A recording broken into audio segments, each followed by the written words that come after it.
What comes to mind when you think of a doctor, a scientist? How about a teacher?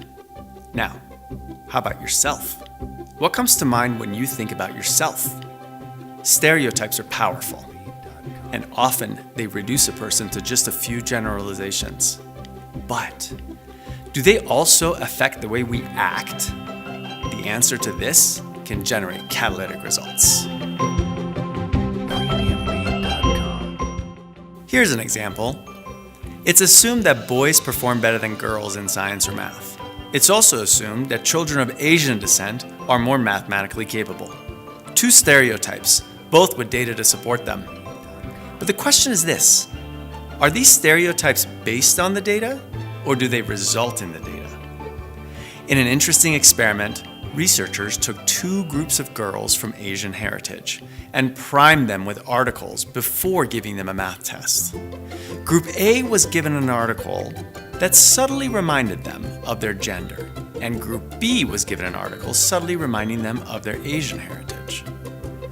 The results were astonishing. Going into the test, Group B performed better than the control group, and Group A performed worse. We're shaped by our stereotypes, and we take subtle signals from the outside world to act the part, whether we realize it or not. In healthcare, for example, I wonder how we're priming patients by reminding them that they're sick instead of focusing on their health. Now, let's say you communicate with a technical audience for a living.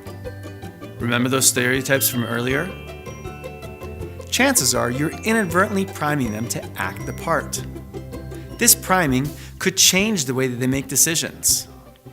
Scientists want data, right?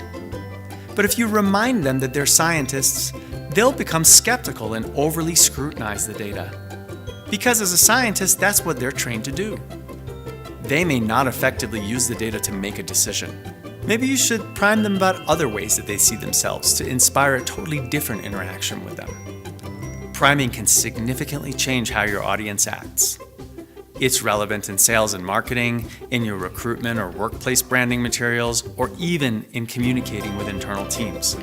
If you're interested in how priming can shape your relationship with a technical audience, we've written specific business examples for you on our website.